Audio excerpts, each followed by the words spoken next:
लोग शाम के बाद घर से बाहर नहीं निकलते थे। पढ़ाई का क्या हाल था, बहुत कम बच्चे पढ़ते थे। बिहार का बागडोर इनके हाथों में है और रहेगा। मुख्यमंत्री जी हमेशा अभिभावक के रोल में रहेंगे, एक एक संकल्प को पूरा करेंगे। मुख्यमंत्री नीतीश कुमार समृद्धि यात्रा पर सुपौल के लिए रवाना हुए। 16 मार्च को राज्यसभा के चुनाव हैं। 5 दिन बाद राज्यसभा सांसद बनने वाले नीतीश कुमार बतौर मुख्यमंत्री अपने कार्यकाल के बचे हर दिन का भरपूर इस्तेमाल कर रहे हैं। हमारे सहयोगी मरगूब आलम ने जेडीयू कार्यकर्ताओं से उस मुद्दे पर बातचीत की। मुख्यमंत्री नीतीश कुमार समृद्धि यात्रा पर रवाना हो गए हैं। मुख्यमंत्री रहते ही उनकी अंतिम यात्रा है। हम आपको नजारा दिखा रहे हैं जहां मुख्यमंत्री को छोड़ने के लिए काफी संख्या में जेडीयू के नेता और कार्यकर्ता पहुंचे थे।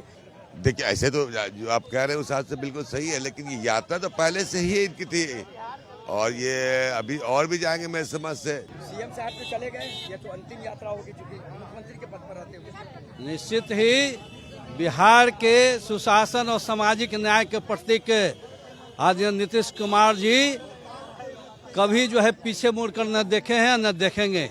बिहार का बागडोर इनके हाथों में है और रहेगा। सुपौल के निर्मली से सीएम नीतीश कुमार ने समृद्धि यात्रा के तीसरे चरण की शुरुआत की। मुख्यमंत्री नीतीश ने 570 करोड़ रुपए से अधिक की 213 विकास योजनाओं का शिलान्यास और उद्घाटन किया। कार्यक्रम में कैबिनेट के कई मंत्री मौजूद रहे। पहले बहुत बुरा हाल था जो पहले की सरकार थी। लोग शाम के बाद घर से बाहर नहीं निकलते थे, शाम में ही घरे में रहते थे। याद करिए ना, लोग शाम के बाद घर से बाहर नहीं निकलते थे। समाज में कितना विवाद होता था, कितना हिंदू मुस्लिम झगड़ा होता था।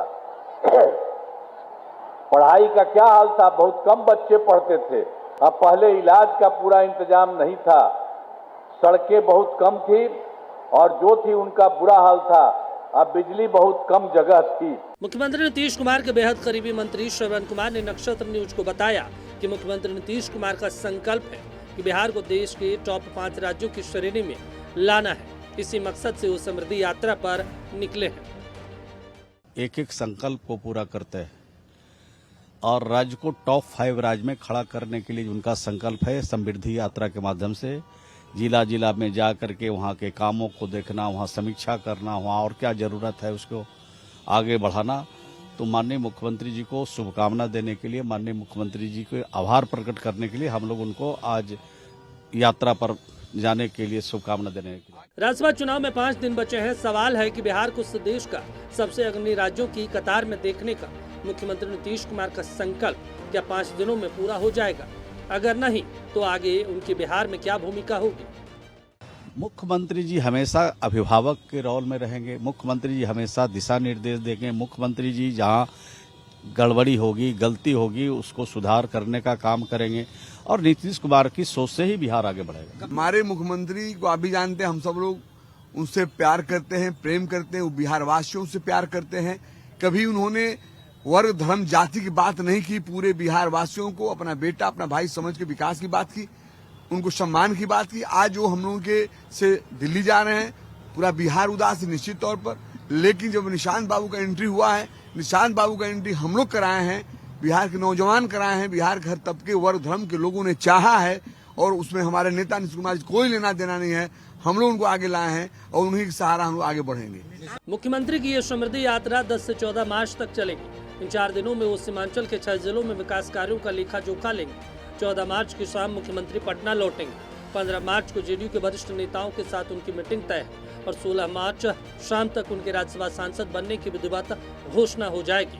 सवाल मुख्यमंत्री का ये सीमांचल दौरा सिर्फ प्रशासनिक टूर है या इसके जरिए वो अपने सहयोगी दल बीजेपी को संदेश देना चाहते हैं?